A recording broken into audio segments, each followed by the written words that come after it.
Maida, could you describe our surroundings? Yeah, I was actually just thinking that would be nice. We are sitting on some nice outdoor chairs, and I can see banana leaves and ceramic shingles, a lot of exposed like telephone wire, and some palm trees. And green grass, and we are in Chiang Mai. Oh, and I see a bunch of chickens. And I see microphones and headphones and water bottles. And an empty cup of coffee. I just saw a butterfly. Yeah. What day is it? I don't know. Oh, it's Christmas Eve. It's Christmas Eve. And what time? Today. What time is it? Morning. Yeah. Noon. It's 1:30 p.m. Yeah, feels like morning. So why does it feel like morning to you? Because time is not. What have you been doing today? Today I hung out with Mom at the coffee shop. That's pretty much what my day has been. She's been making friends with the barista, and so we went and gave her a little Christmas gift with a little explanation of what Christmas is really about, written in Thai, and some nice little, like a pack of noodles and some socks and some goodies, some cookies. That's in at Trailer Coffee. Yeah, In is her name. Very sweet, very smiley. I'm drinking water out of my Trailer Coffee order. Empty coffee cup. Empty. But this morning when I rolled up with Colin and Stephen Wiesenauer, she looked at me and she said, "Hot Americano to go." Wow, she knew your order. Yes. You guys are regulars. We are regulars. You're more... What's that sound? That's an airplane, because we live by the airport. Can you still hear us if the airplane goes over? What'd you say? Okay, maybe not. Why You're airplanes? more regulars than we are, because we live by the airport. Chiang Mai Airport. Why do you live in Chiang Mai? I live in Chiang Mai because I thought if I didn't go there, I was going to get swallowed by a whale or something. I felt like it was... Chiang Mai is Nineveh? No, that's not a fair comparison. But I did feel, because I said no, kind of. At least I was gearing up to say no. And then all my reasons for saying no got very quickly Say no to solved. what? What are you talking about? So once upon a time, I was in college, and this man named Aaron Wakeman came to my college offering what sounded amazing. You could go make friends in a different country and share about Jesus and make artwork about Jesus. And I thought that sounded super cool. And I thought me and a couple of friends were going to go. But all those friends had different reasons that they couldn't go. And so I was too afraid to go alone. And I was dating this guy, Colin, not knowing that he was also considering this job of being an artist and a friend maker and a gospel sharer overseas. And I thought I was going to have to go alone, and I was ready to text Aaron and tell him I'm sorry. I don't need to hear any more about it. I'm not going to go. And then coming back from a museum date, Colin was telling me about this really big job opportunity he had and how it would mean a lot of long distance for us. And as he was describing it, I realized that we were holding the same job opportunity and that I wouldn't be going alone if I went. And that was the biggest thing that was very quickly answered for me. And I felt like if I keep saying no, like, pretty soon God's going to make this. Like, I'm going to get swallowed by a whale. I'm going to be like Jonah saying no, and then I end up there anyways or something. I don't know. It felt a little bit like a choice, but also not quite. Like, I think at first it felt like a choice, and I also didn't really think about how big of a deal it was. It sounded really exciting and something that my heart would be in, and I didn't have a lot of other postgraduate plans in my head. How big of a deal is it? It's a pretty big deal. It's changed a lot of things about me, I think. It's taught me a lot about how big of a deal God is. It's taught me a lot about him. And actually a lot about how big of a deal the devil is, too. It's taught me a lot about that. It's taught me a lot about who I am and who I'm not, and all the ways that I used to rely on my own strength. I think one of the biggest realizations pretty early on was that I thought I was a very independent person before moving here, and I realized that what I was taking for independence was actually a really, really strong support system. And as soon as that was not around me, like you guys, my family, and also my friends in the painting room, I realized that I was misattributing that, and that was not independence. That was good friends and good family and people that supported me, and that as soon as I was independent, as soon as it was just me and Colin, I could see how incapable I was. Which, like, there's been a ton of discomfort and difficulty, and I'm grateful for almost all of it, I think. And I think the parts that I'm not quite grateful for, I'm sure I will be at some point. It takes a while to see it. Yeah, it does. And I think it took me a while to see, too, like, part of the difficulty is that I expected it to be difficult, but in ways that I had experienced in the past. Like, I kind of had, like, a box that's like, this is what difficulty feels like. And this completely broke out of those bounds. It became difficult in ways that I didn't understand why it was hard, or I didn't understand what to do about it being hard. And I still don't always really, like, I'm not going to pretend like I know it's not solved. I've also realized a lot, like, part of maybe that assumption, or I don't know if that's the right word, part of my struggle with that was I realized in a lot of conversations, at least with Americans, I don't know if I've felt this with some of the Thai people I've talked with, but maybe because I can't hold those types of conversations, I don't know, but there's kind of a, when I talk with people, especially like not people I'm very close with, people want to hear that things are resolved or that it's better now. Like you don't talk about something until you've kind of got it figured out. And it's really hard to have those conversations in the space where you're genuinely confused about why it's hard. And I've just kind of learned, like, those conversations you don't have those with everybody. You have those with some people that understand you and know you and that you really trust. And not everybody is that, which is okay.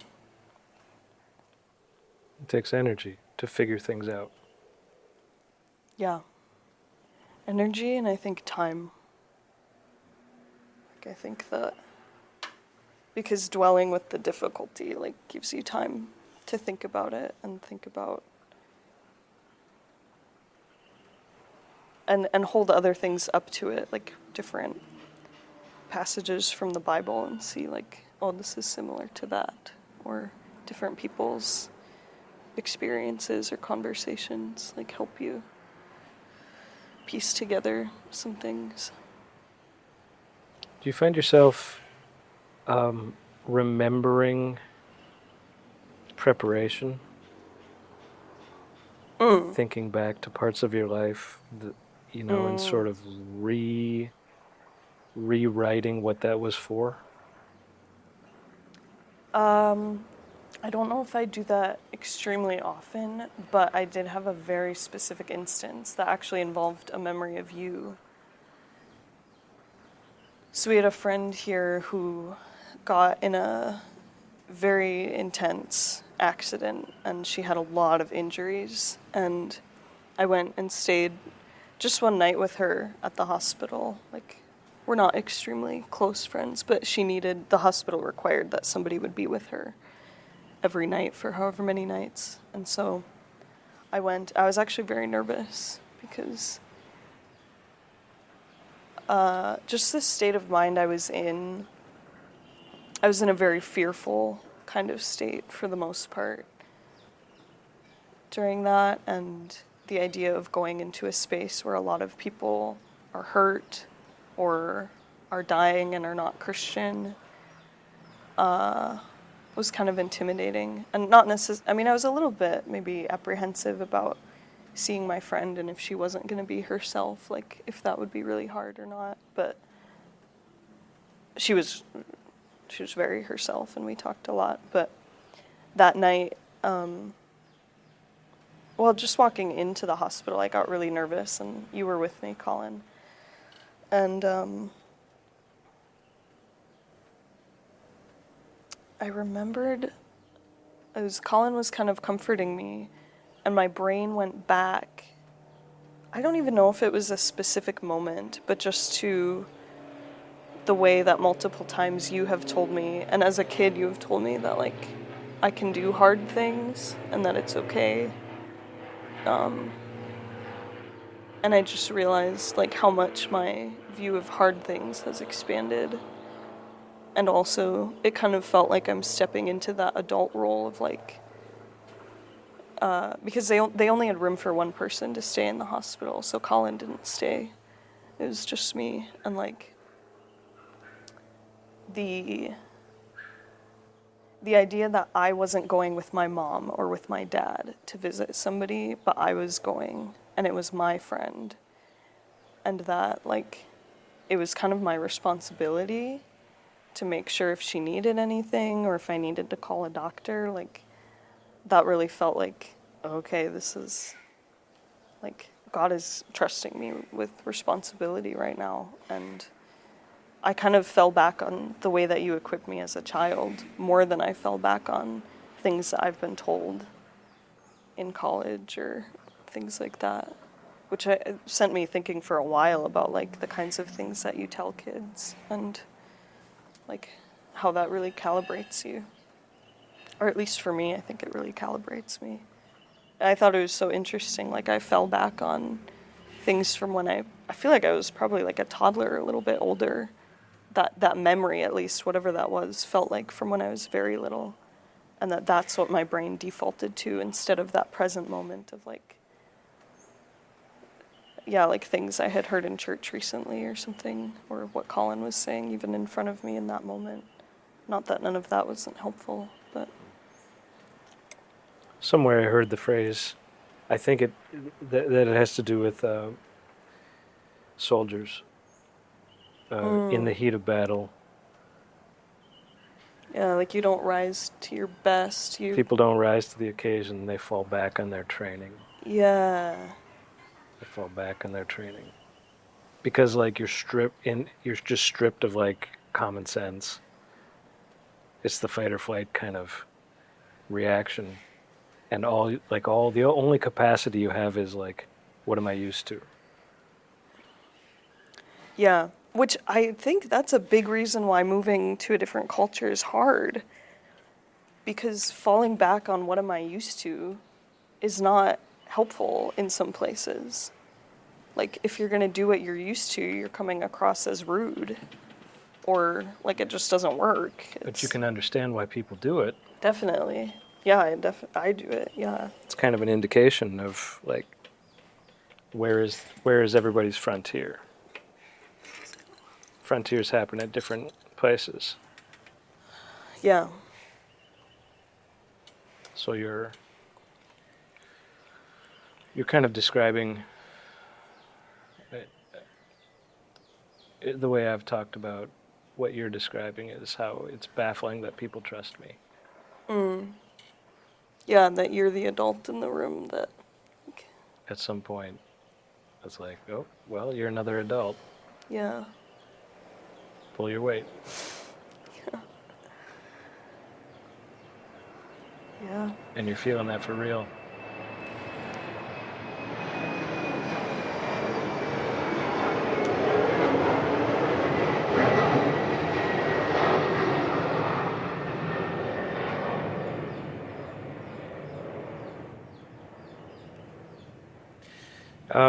We've been here for over 2 weeks with you. Mm-hmm. And It's been really awesome. I will never forget the feeling of riding on the back of a scooter in Chiang Mai, Thailand. Yeah. The way traffic operates, I've realized, is something like, How would you describe it? I think I would describe it as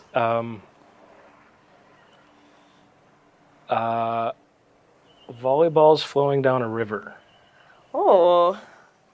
Okay. Why volleyballs? Well, because I was just trying to think of, like, is it ping pong balls? Maybe it's like, that doesn't Something matter. a little bit bigger. Something like styrofoam coolers, like. It is like a river, like.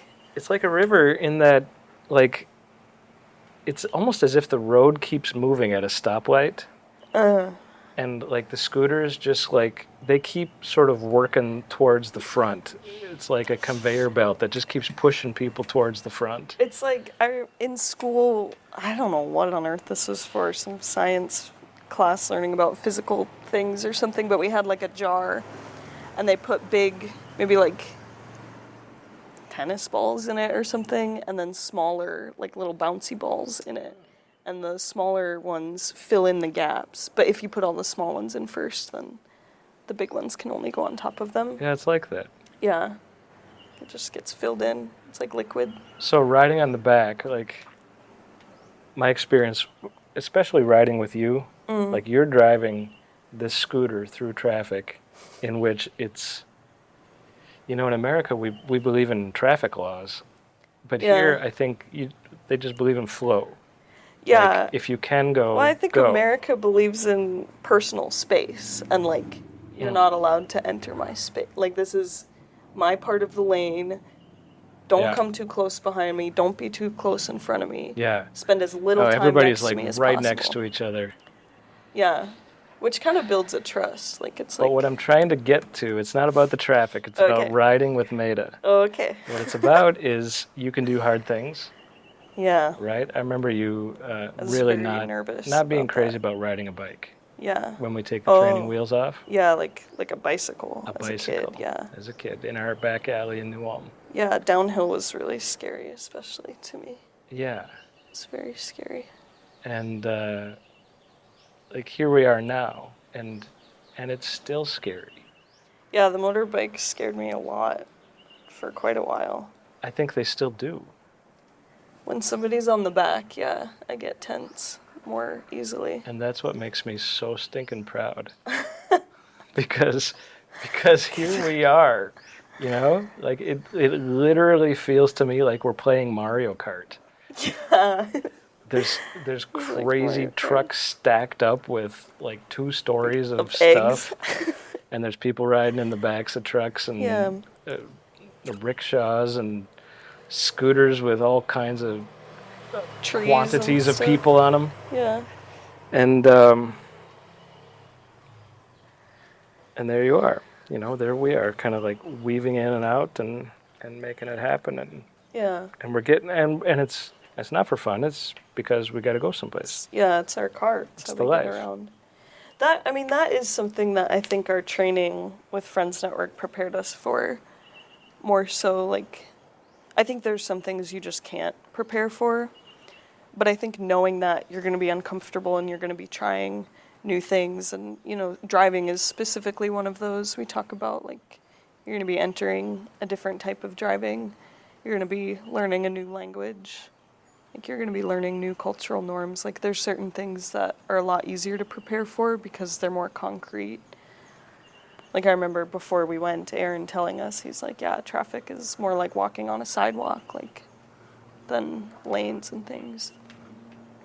And I remember him talking about how he thinks it's beautiful, and, we were warned,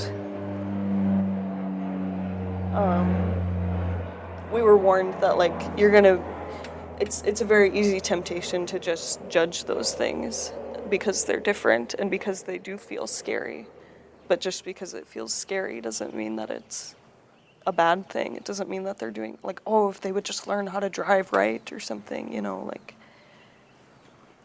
they kind of, this was not the flow for me, but for a lot of missionaries, there's kind of this flow of, like, when you first move, you have this, they call it the honeymoon phase, where everything seems amazing and everything is so cool and, like, it's new.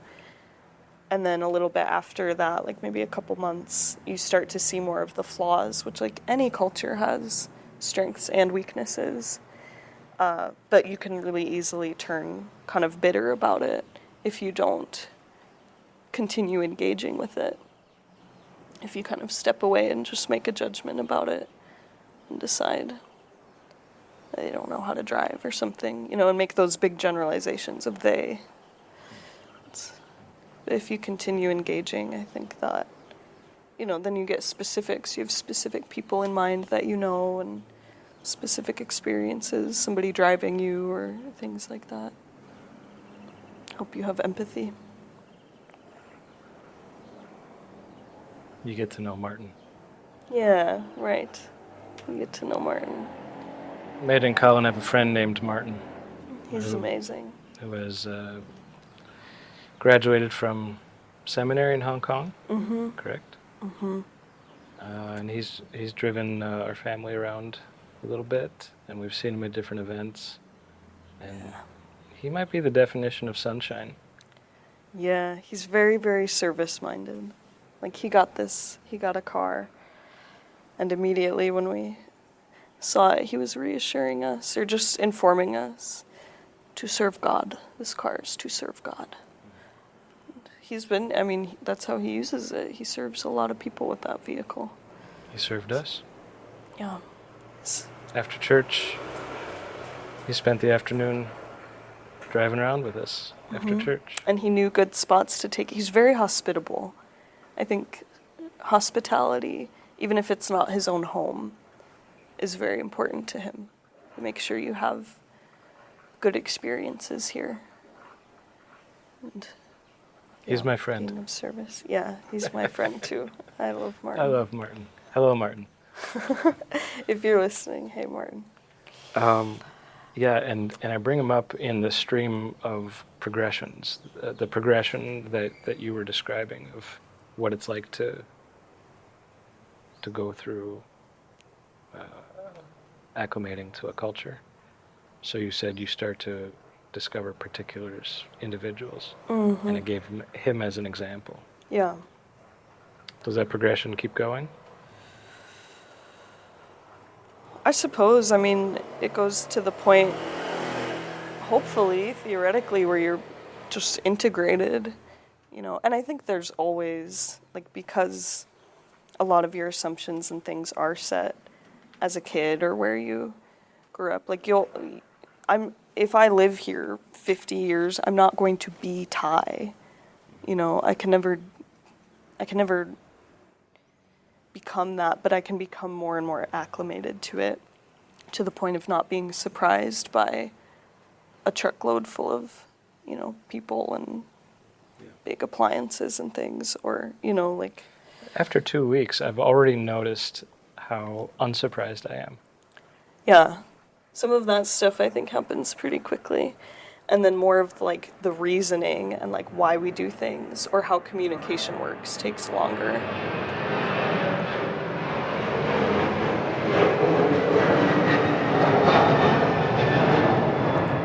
And then especially things like language learning takes longer because there's it's a hard language to learn as an English speaker and to learn well, I think. And then also, you can learn English, but Americans don't speak perfect English.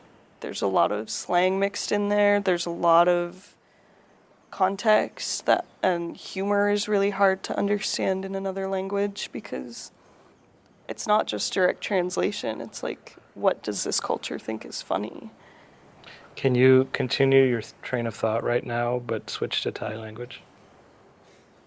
Yeah. So we've been learning Thai language maybe a little under a year. No, but speaking Thai to me. Oh. Okay, not. Just keep explaining what you're explaining about acclimation. I don't know if I have the vocabulary for that. The point is, we'll demonstrate. เวลาเรียนภาษาไทยคิดว่ายากมากเพราะว่าไม่เข้าใจวัฒนธรรมเข้าใจภาษาไทยนิดหน่อยแต่วัฒนธรรมไม่เหมือนกันค่ะไม่เหมือนกันวัฒนธรรมอเมริกาไม่เหมือนกันกับเรียนวัฒนธรรมไม่รู้ ไม่รู้ I don't remember the word for how, but I don't know how to study a culture in a way that except เวลากินหรือกินกับคนไทยหรือพูดกับคนไทยคิดว่าเรียนวัฒนธรรมดีที่สุดค่ะแต่โรงเรียนดีนิดหน่อยค่ะ So I'm saying that when you go it's hard because it's hard to study a culture. I think the best way is to be with people, to eat with people, to talk with people. I don't know that I'm saying this the best in Thai for anybody who actually speaks Thai and is listening, but going to school I think is okay. I think that because Colin and I, the visa we're on right now requires us to go to these culture classes, which is basically cultural exposure. There was a cooking class and we went to these hot springs and see the place where they used to boil vegetables in these hot springs, and we boiled eggs, and it's exposure to the Thai culture, but if you do not actively engage, you're still not learning the culture. And it's one thing to see the hot springs. It's a different thing to try and schedule a hangout with somebody who's Thai, because there's different assumptions underlying what we mean when we say we're going to see you at 2, or what we mean when we're going to eat together. What kind of food does that mean? What price range does that mean? How long is that? I think in America, a lot of times, when you meet up with a friend, or especially when you have a phone call, there's kind of a cap that we assume, maybe we're going to hang out for 1 hour, or a meeting is going to be 1 hour. We kind of break it into chunks, and it goes on. They just kind of let things roll on a lot longer here. It's very, very relationship focused. Because that 1 hour assumption isn't in place. Yeah.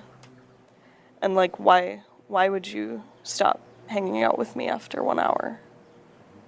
If you have something else, okay. But if not, why are we stopping this relationship time? Why are we? So these things are kind of hidden, and you have to discover them. Yeah, there's something we talked about in Friends Network training. There are really high context interactions.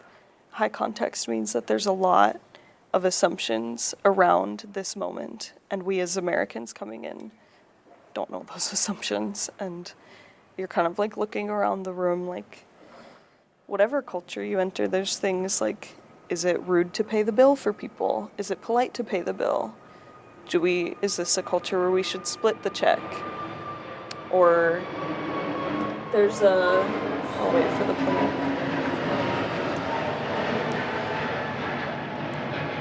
There's a word in Thai that I've learned about from a couple friends that we just don't really have a word for in English, and it's gring jai. Jai is a word that they use for a lot of feelings. Jai is the word for heart. And so there's Dijai, which is really happy and excited, or what's another Jai? Yeah, Jai D is kind-hearted, or you can be like Jaidam, I think it is, which is like you have a blackened heart, a very cruel person.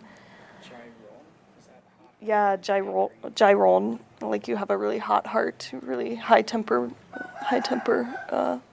or Jayen Yen means like calm down. So they use the heart word a lot. But you're saying And there's- green jay? Yeah, Grinjai is like, I don't know if I'm saying it right, Grinjai. It's kind of like so there's more of an authority dynamic here, where like if someone is older than you, there is a respect that you pay them. And when you feel Grinjai, it's like you owe somebody who is above you, or you don't want to ask something, you don't want to ask a favor of them, because you're going to feel Grinjai. So There's a kind of a respect or deference. yeah, which we don't really have in America. Like, an example, our friend Jessie, when she was first at her job, she offered to go grab waters for a bunch of people. She's in kind of a manager position, and there was somebody who wanted a water, didn't say anything. Jessie went and grabbed the water. She came back, and later that person went and grabbed themselves a water. She was like, why didn't you? I was just down there. Like, I could have grabbed that for you, you know? And they felt Grinjai asking her to do that for them. It would be inappropriate. Yeah, it would be an inappropriate placement of, like, task or favor. So that's something to navigate, especially, you know, you come in as a missionary. We've talked about, like, the kind intentions and wanting to be helpful can go wrong, and, like, it can be harmful if you're... So do you find people kind of sussing out, navigating whether or not you're in an authority role over them? I don't know. I think I'm kind of oblivious to that. I'm sure that there's stuff going on that I don't understand. Because the way that they regard you and treat you would then be, you know, modified by your status? Yeah, and I'm not in an authority role in any sense. Well, says you. I'm, That's you know, true, wondering. I guess. But, like, I don't have, in a very formal sense, I don't have any, like, employees or anything. I don't work collaboratively on big projects that often, but I do come in as an American who, like, Americans have a lot of privileges and a lot of, like, there's a lot of perceived privileges, and a lot of them are real. A lot of them are very accurate. Like, You know, I haven't vocalized this, but I'll say that when we're walking around a market, I've noticed some people kind of like avoiding looking at me. Or having a slightly embarrassed look that I caught them looking at me. Yeah, I'm wondering if that has something to do with that kind of perceived status. There's also, like, it's tricky here. So Chiang Mai has a ton of foreigners. Like, a lot of Americans are here. A lot of Europeans That are has here. really surprised me. I've seen a lot of that. And some of those people are here to engage in Thai culture, and some of them are not. And some of them are not interested in learning the language, or, you know, they're here because it's perceived to be an easy life. It's tropical. It's beautiful. Cost of living is less than in America or in Europe. And I think that maybe makes Thai people put up more of a shield. These are all really big generalizations, but put up a bit of a shield in terms of, am I open to having a friendship with a foreigner? Because are they just going to leave in a month? Like, or yeah, I don't know. Well, let's talk about your creative work. You and I had a talk on the scooter. Yeah, which Was it was yesterday? helpful to me. I think so. Yeah. Yeah, so yesterday morning you were in my studio looking around, looking through my sketchbook and stuff, which was nice because I like having the people I love know what's going on in my head. And I've been sort of feeling like, oh, I don't really have things to show right now. I don't have new work to show. And, you know, looking back at senior year of college, or like I did that children's book in like the time of a school year, and now like I have 3 different children's books that I'm trying to make happen, but I can just feel that they are not ready to happen yet, and like they need more time. And you basically reassured me that after you graduate, your pacing becomes different. Like school packs a lot of preparation in and a lot of information in, but it's a very quick pace compared to what art making can look like after you exit the classroom environment. Yeah, never in school are you engaged in making a work of art that takes years. Yeah, and I can feel that I've got a couple projects that they're not made to be quick. Partly because like it just takes, especially the beginning of moving here, I think I'm settling in more, but when we were like the first like 6 months, I feel like it's so hard to do any mental work because You're my brain doing is mental so work. taken up by just You like, are doing mental work. yeah, groceries or walking across the street and like trying to remember the vocabulary words that we learned and the tones to use, like all of, yeah, there's not a lot of extra space. And so what came out in those early sketchbooks from here are like pure, like there's not a lot of conscious thought. They just kind of happened. And now I'm in a space where I can kind of consciously do things more. But, well, I told you, like, so I've discovered weaving and that I really love weaving, at least right now in this season. And part of the appeal for that for me is that I'm working on a meaningful piece. I don't have to generate a new idea every time I sit down. Let's define season. You said in this season. Do you mean Christmas season? No, like life season. There you go. Like, I'm definitely in a different season of who I am and what I'm thinking about and how I operate than I was 1 year ago. Or 2 years ago, you know, however many years ago. So weaving. What about weaving? Well, weaving has been a pretty big part of this season for me because drawing just hasn't been doing it. Like, I used to draw and sketch every single day. And then when we moved here, that became a lot harder for some reason. And it was frustrating to me because, like, moving here made me realize so many things that I put my identity in that is inappropriately placed. Because my identity is in Christ and Christ alone, and not in whether or not I'm making artwork, whether or not I'm making things that I like, whether or not I have my friends around me. It's not in whether or not I have good taste or anything.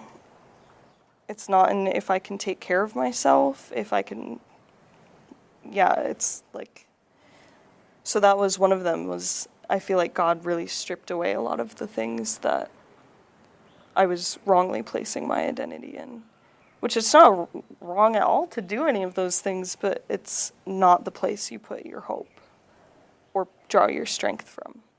Who do you think you are and what do you think you're doing? Yeah.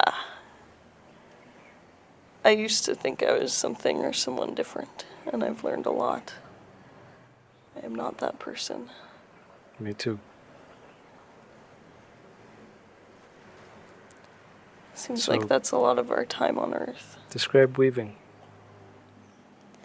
So, I honestly don't remember why I started, but it kind of hooked me in the brain. I started weaving with paper in my sketchbook. I noticed. And then I started weaving with paper and yarn together, and then I let go of the paper. I went to a place a little bit out of town here. I can't remember what it's called, but it's a weaving place. Like, these women sit and weave, and they lead workshops, and they hand dye their own fibers and things. So I went and I watched for a while. And we saw silk weaving yesterday. Yeah, you guys saw the big looms. What I saw is called a backstrap loom, which is a very traditional Thai way of weaving, and basically your loom You can attach it to anything. You can attach it to a tree or like a post or something. And you have these threads coming towards you from that post, and basically a belt that goes around your back, and your tension comes from the angle that you're sitting at. And then you're putting threads back and forth in front of you on that. It makes only a certain width, and it's usually like a repeated pattern kind of a thing, which wasn't really what I was looking for. Well, at first I thought it was just going to be, I didn't think it was going to be expressive, because in my life I've always kind of had expressive work, which is usually my sketchbook, and then just keep my hands busy during like watching TV or other moments, which has been knitting since I was in kindergarten. And that has been causing hand pain for me recently, and so I needed an alternative to that. And I think weaving came up as an alternative fiber art. And then I realized after I did just some weaving in a plain color, I was like, I think I want to try and make an image with this. And so right now I'm working on a small tapestry that has been dragging me through all sorts of problem solving and learning, because I don't have anybody here that does tapestry weaving. And it's kind of hard to find. At least it's taken me a while to find the right resources. My favorite way to learn is to have somebody that is in person and I can just ask questions to. And people are always like, yeah, you can learn so much from YouTube and articles and things, and you totally can. I just so much prefer to have a person in front of me. So I've done a lot of YouTube learning and blog learning. And I really enjoy it. Like it's physical, it's kind of meditative and quiet. I can listen to music or watch a little video if I want, or it can just be quiet. It takes a long time to get an image. Yeah, there's something about the slowness and the like long time that is really appealing to me right now. I think that it's really easy for me to fall into feeling like I need to pump out a lot of work right now because we're here as missionaries, we're here on donations, and there's kind of, like, nobody's putting that pressure on me, but internally I'm assuming people's expectations maybe. And just, yeah, the slowness of weaving reminds me that, like, it's not a panic. This piece really matters to me, I think, and it feels right in a way that I don't understand the reasoning fully yet. I just feel really drawn to make this thing. And I want to listen to that. I don't want to cut that off. Right. For an artist, that instinct kind of is your best friend. Yeah, and it's kind of like, I think other people who make things understand, but it's kind of cryptic to explain to people sometimes. Like I just love weaving right now. I don't know, I just love it. Yeah, when you said drawing wasn't doing it anymore.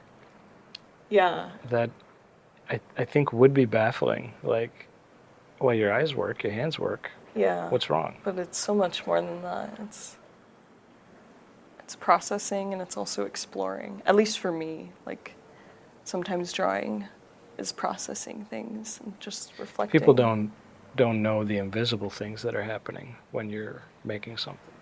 Yeah, it's like thinking.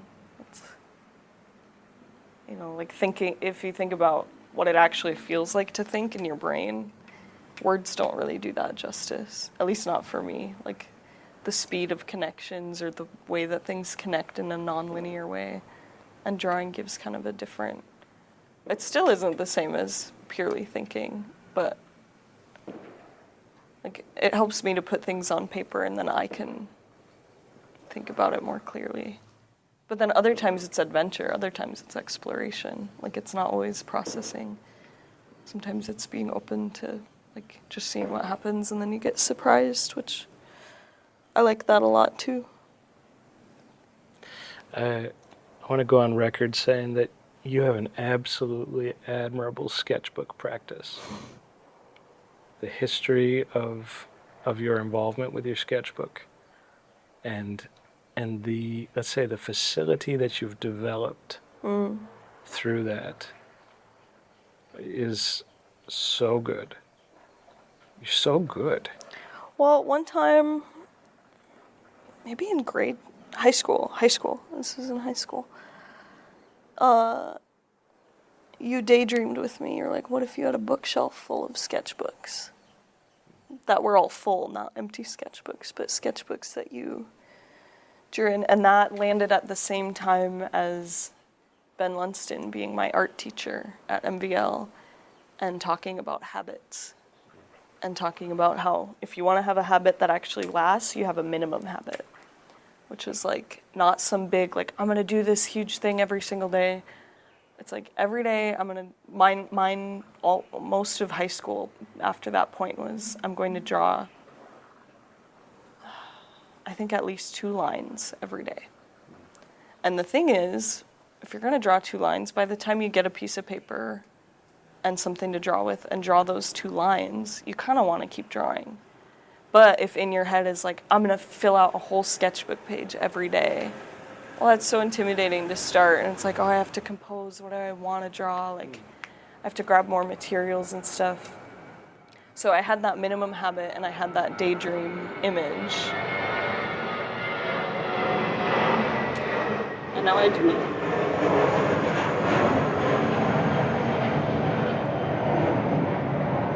I do have a bookshelf of sketchbooks at home.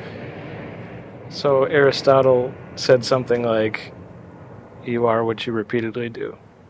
Yeah. I think I had that in a sketchbook somewhere at some point as kind of a excellency. Excellency is not a virtue. It's a habit or something. Is what he said. Something, I mean, he didn't say it in English, but something like that. And then, yeah, we are what we repeatedly do. So you've accumulated like barnacles of drawings. I have tons of little drawings that I forget about.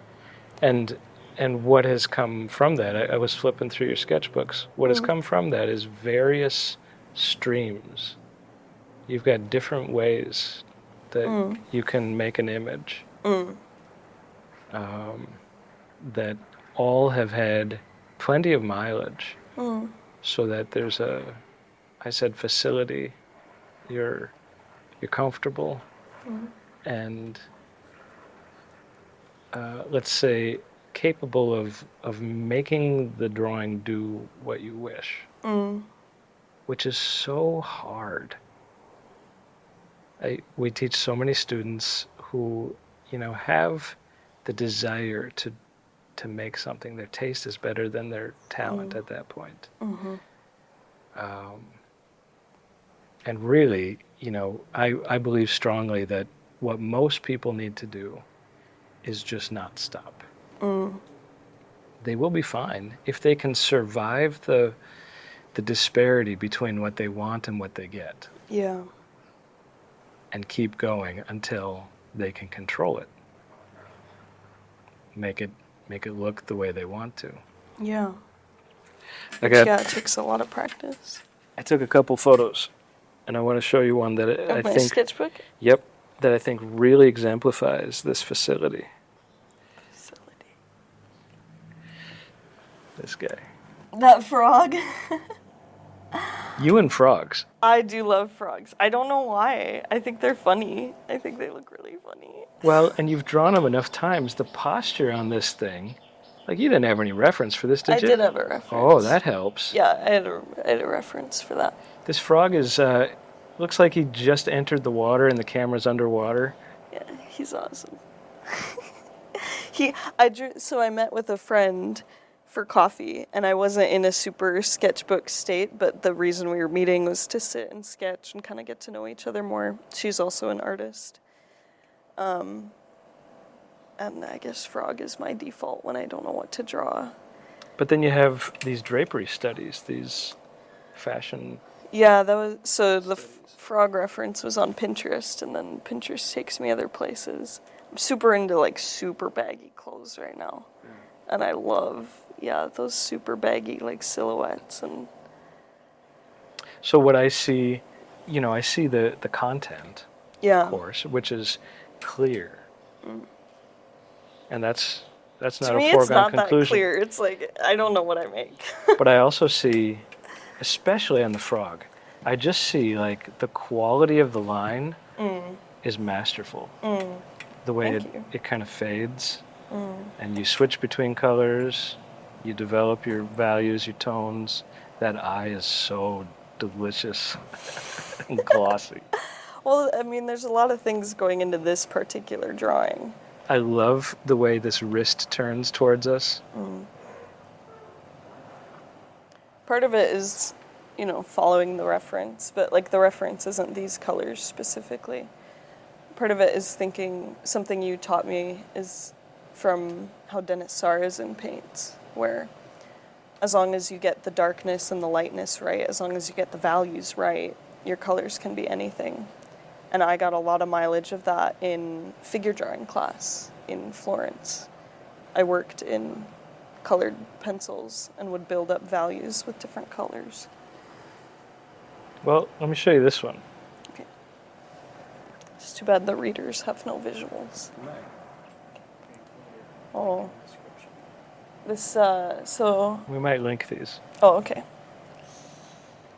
So I've been reading Narnia for the first time, which I'm finding out as like a missionary is pretty unusual. Like, there's a lot of missionaries from different denominations, like the non-Wells missionaries are all mega familiar with Narnia, mega familiar with all of C.S. Lewis's work, which has been a super delightful discovery. And I've been reading through Narnia, and over, the scenes that have Aslan in them, especially him with Lucy, just make me cry.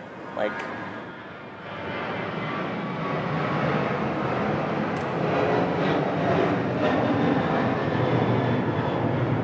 and so like if you don't know the stories, they're beautiful stories, but overall they're an allegory for Christ and his love for us. And Aslan is this lion who's the metaphor for Jesus and for his sacrifice. And this is a sketch after a scene that really hit me where, so Lucy is this young girl and she's with her siblings and they're on this adventure and they need to get across this huge like canyon, and it's really dark and scary in the canyon, and none of them really think it's that great of an idea to go, but they don't see any other way. And they go down, or they start to go down, and Lucy, the littlest girl, sees Aslan the lion on a different path that for some reason they had discarded or something. She sees him, she's like, guys, we should follow him, we should go that way. And they're like, no, that's not practical or whatever. They go down into the gorge, they get shot at with arrows and have to go back up and end up losing a day of travel and end up taking that path that Aslan was on. And then that night, Lucy wakes up, she sees the lion, she sees Aslan, she goes to him, and they have this conversation. He rolls, like they play, she gets to bury her face in his fur, he's very comforting. But he tells her, you should have followed me. And she's like, well, but none of the others were going to follow me, and like I couldn't come after you alone, could I? And he's like, you should have come alone. You should have come no matter what the others, even though they are your brothers and your sister. And then there's another part of that scene, so that hit me. And then there's another part of that scene that's like, she wanted him to save her in the way that he had saved her in the past. Which there had been this like battle in the past where he came in like roaring and saved everybody in a very like valiant way, very exciting battle way. And I'm kind of losing the context of this, but she wanted him to do that again. She was like, I figured you would do that again. And he was like, I don't work the same way twice. Which is something I've been struggling with, is expecting to receive the blessings that I've had in the past in the same way here. I keep wanting things from the past that were beautiful, that were blessings from God, wanting those to be a part of my life here, which has blinded me to some of the blessings here and that are present. And that was a really helpful thing for me to hear or to read, and to think about, that like God gave me good things in the past, and he's also giving me good things now, but they are different. It doesn't mean those things of the past weren't good. It doesn't mean that, so it doesn't mean those things weren't good. It also doesn't mean I'm going to get that exact same thing again. And that's okay. And that's something I've been That has to thinking do with about. the stance. Well, I've learned from Friends Network, heart posture. Yeah, So- check your heart posture. So you don't necessarily get to know anything. Yes. Anything. Yes, which is another thing that comes up in Narnia several times, is that people will ask Aslan, well, like, what about this? And he's like, no, I tell you your story. You get to know pieces of your story. You don't get to know their story. And you don't even get to know your whole story. Like, we're not the ones that get to know. So your relationship with reality, with the way the world works, your heart posture can be as if, well, I know everything. Yeah. But the reality is, you barely know a sliver of yourself. Yeah, which I didn't think that I thought that I knew everything. And I keep getting proved wrong, that like, wow, my arrogance is so much more than I even comprehended. Like, I did not think I was that caught up in my own strength or my own knowledge. And God keeps proving that I am. Because I'm your dad, I snapped this picture from your sketchbook. Okay, so it's a bunch of scribbles, and then it says, I wrote, I am envious of the little girl I used to be, ... I'm sure there was context to that, but I think that's kind of that thing of wanting those past blessings, and also that kind of ignorance is bliss idea. Like, it was easier, it was more joyful. When you write something like that, is it sort of self-coaching? It's kind of just putting it down, I think. Yeah, you're getting something out, I'm identifying what this feeling is. and then you can do something with that. Yeah. Right, it gives, so, I don't know, some people believe that you have like this set, these are the emotions you can have, like happy, sad, whatever, and then I also have some friends that believe like you never have the same emotion twice. And I don't quite know, I think I do experience some emotions multiple times, but in different contexts, but I'm very open to it not being like, this is only sad, or this is anger, or something, or this is joy. Yeah. And so sometimes I'm trying to solve, like, what is it that I'm thinking? What is it that I'm feeling? So that would be that. Like, I'm just trying to put it down on paper. And, like, that's maybe part of processing, too. Like, some things it's just helpful to say it out loud to somebody else, or for me to put it in my sketchbook. Like, otherwise it kind of dings around in my head forever, and I just need it out sometimes, and then it's all good. I don't know why that is. I'm going to show you one more. Okay. Oh, okay. So it says, twins in the womb, quote, is there life after birth, end quote, as an illustration, ... question mark. So this is a concept, it's not my concept, I saw a video of somebody talking about it on Instagram, but I've thought about illustrating it. So the concept is that there's a conversation between two twins, and they're not born yet, they're in their mother's stomach, in the womb. And the one is asking, do you think there's life after the womb? And the one is saying, like, no, there's no evidence of that. Why would we be here for that? And the other one's like, well, why do you think mom cares about us? They're like, you think mom is real? We can't even see mom. And the metaphor is that they are completely surrounded by mom. They cannot survive without mom. all they can see is each other and mom. And there is life after the womb. That's everything we as humans know. And the metaphor is that we are surrounded by God. We cannot survive without God. All we can see is God. And there is life after this life. And it's going to be more real than this life on earth.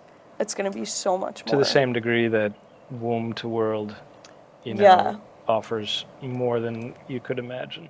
It's a crazy, when I heard that, I just thought that was a really good metaphor for helping somebody understand.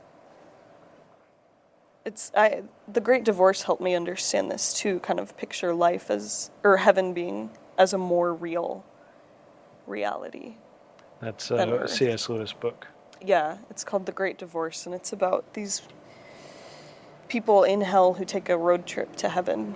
And it's not like meant to be a theological, like this is exactly what heaven is like or what hell is like, but the book overall like shows you how people will choose their sin over choosing paradise in heaven because they don't believe that heaven is better than what their pet sin gives them and the satisfaction that it gives them or the comfort that it gives them or whatever it is, the short-term gratification. It's a very interesting book, very convicting. I highly recommend it, but it's also like, it'll make you reflect on your own things, which I think is good. Jenna Thompson highly recommended it to me, and I listened to it as an audiobook. Yeah. I think I did. I might be wrong about that. I don't remember how I experienced it exactly, but I do remember a turning point, like what felt like the absolute thesis, is when the protagonist is talking with George MacDonald, who was a real person, Christian thinker, from a generation or two prior to C.S. Lewis. And he becomes like this guide for what's happening, trying to explain like how does heaven work and why are all these people deciding not to stay. Yeah. And the George MacDonald character says at some point God says to them, "Thy will be done." Yeah, which is like it's so. Usually our free will is. I don't know, I've just never thought of our free will in that sense until reading that book. Like, we do get what we choose, and you can choose wrong. Yeah. You can choose wrong so many ways. If God ways. says to you, "Thy will be done," you could be in big trouble. Do you want that? I don't want my will to be done. I've learned I don't want my will to be done because I will for blessings of the past. I want things the way that they were, which makes me blind to the things of the present. And I want things that make me more convinced that this life is the good life. I don't really always want the struggles that remind me that I'm holding out for heaven. What a tremendous thing for C.S. Lewis to have Aslan say that I don't work the same way twice. Yeah. What a thing. Because that's so defiant of the machine in the factory. Yeah, and the way that we calibrate our expectations of I'm going to look at my past experiences and lessons learned to figure out the present or the future, which I don't think is I think that can be a very wise thing. But that is not the extent of what can happen in the present or the future. You have to pay attention. Yeah. You have to look around in the moment and see what God is doing here, not only dwell on what he has done. Which also, think about what he has done, because that's what the Bible is. That's all records of what he has done. And he does continue to act in line with his promises. So look how surprising Jesus was. Yeah. In his life.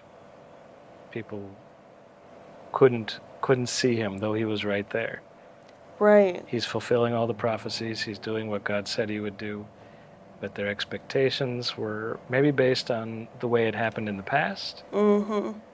or what they What they fabricated. considered, to be right. And, like the Pharisees have this set of rules that this is the way that God, we don't do this on the Sabbath.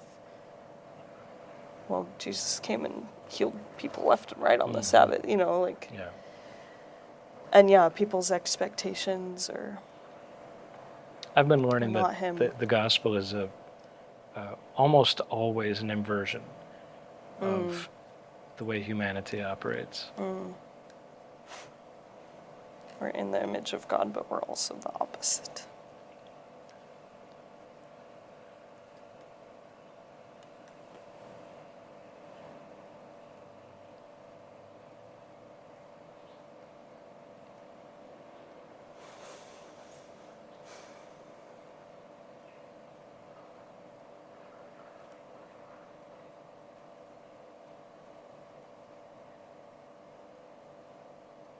It's good to be with you. Yeah, it is. It's been very good to just, you and Colin have been taking such good care of us. There's been a pretty steady agenda that is both cognizant of energy levels and also eager to show, eager for us to have a fascinating experience. Yeah. It's been a great mix of like small and big experiences. People in your ministry and things significant to Chiang Mai, neighborhood or region. But mostly it's been good to just like hang out in your living room and watch SpongeBob. Or play Mario games. Yeah. Yeah, and Or eat on your little patio. It's important to me that you know some of the people and some of the things, because that makes a lot of future conversations a lot easier. Yeah. I remember this about when I was studying abroad, when you guys came and visited. In Florence. Yeah, then I didn't have to try and explain to you who these people were or what this class was like. Yeah, we visited your school, we met some people, we went to some restaurants. Yeah, and so you had an understanding that then we could talk more deeply about the things I felt about those or was confused about with those. That kind of relieves you a little bit. You don't have to lay the groundwork so completely. Yeah, and so it's important to me that you met Martin and know Martin and the people at church and know the restaurants around our house. But then also, showing you some of the fun tourist things, because that's fun and interesting, and, see what another country is like. But then I also know that all of us value the little moments and downtime and alone time around the house. And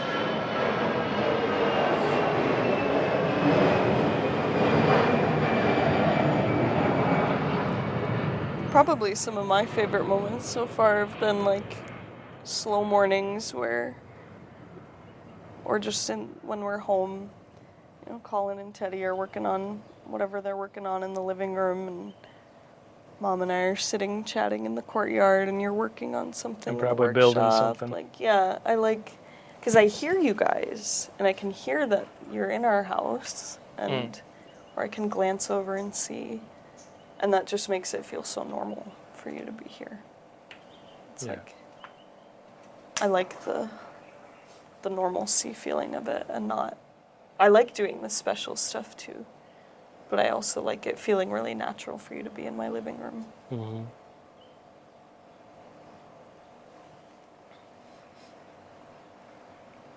And I need recharge time too. We're people with big capacities, but we also need the Sabbath fill 'em up time. Like all humans. Sabbath fill 'em up time. Yeah. Like God takes Sabbath, he takes rest. Mm-hmm. Important ingredient. Is there any way to address who you're becoming?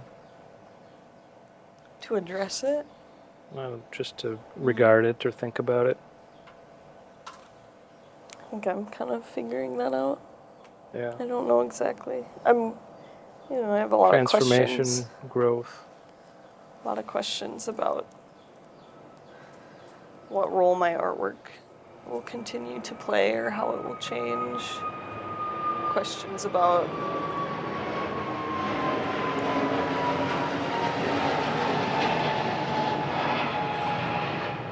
my relationship with pride and my relationship with God, and I just have a lot of unknowns, I think. I have suspicions about things, but I'm learning not to label things so quickly. I don't know who I'm becoming. That might be the growth. Yeah, because I definitely used to think that I knew, or like I had a very specific image in my mind of, which I didn't realize I had such a specific image in my mind. I thought I was somebody that was very okay with ambiguity because I was okay with it in my artwork. I figured that applied to a lot of things, but it turns out I'm very uncomfortable with ambiguity in terms of what am I doing next year? What are we doing? Where will we live? I don't know. And that freaks me out sometimes, but it's also But you can a really do hard big things. trust exercise. Yeah, I can do hard things, but also I can trust that it's not on my shoulders. We just had a talk in these very same chairs hours ago with Stephen Wiesenauer, and several times during that talk, he brought up instances where people find the end of themselves. They're exhausted and they think they can't do it anymore, and he pretty much says, "Yeah, you're right. You can't. But do you believe that you can do all things through God, Christ who gives you strength?" And then something happens, and a gear shift happens, and then they keep going. Yeah, I've thought a lot about the phrase, like, not by my strength, not by my own strength. I've also thought about, in high school, people would tell me, and I told other people, God won't give you anything you can't handle. That's not true. He gives you things that you cannot handle by yourself, but with Him you can handle them. He's the one that gives you that strength to handle them. Yeah, and that's actually not a scriptural phrase. It's sort of a twist on He won't tempt you beyond what you're capable of. Yeah, which was very misleading, like, to walk into struggles with that, because it's like, I can't handle some of the things that I've seen here. But with Him, knowing that God is present with me, Jesus is present with me, Holy Spirit is in my heart, with that knowledge, knowing that He's in control, that it's His strength, it's not me handling it anyways. So your protagonist role in your life is kind of fading. Yeah, which I feel like is a big, well, maybe it's not as big of a, I'm not on like Instagram and social media as much as I was maybe like 2 years ago, but that was a really big thing, like the main character energy, like everybody thinking that they're the main character of their lives. It's also misleading because, well, it's very prideful to begin with, like it's putting everything on you. It's not thinking of serving others, and it's not leaving space for God. And for the fact that you will be confronted with things that don't fit into the story that you want. Like, I have things that I'm not quite sure how they fit into my story yet. And I'm sure that they're very formative. I'm sure that they will. But, like, if I was writing the story, I would not have put them in there. Not my will. And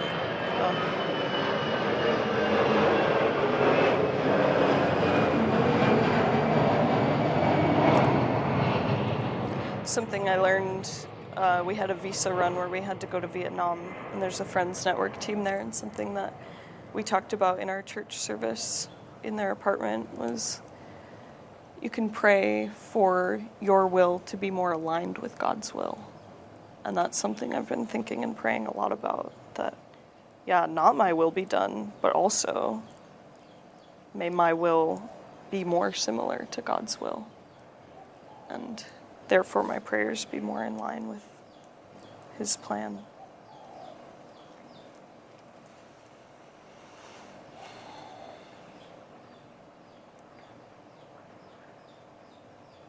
Which is something I could probably talk for quite a while about also, but I feel like time is... We have a Christmas Eve service to get ready we have for. church to get dressed and ready to go for. Go sing about. Is there anything you'd like to say directly to our audience? I'd like to remind you that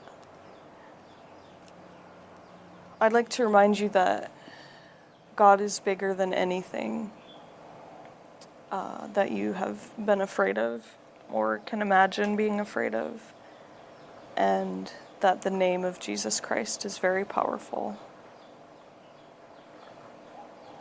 and dispels fears and dispels a lot of evil things, all evil things, and you should use it.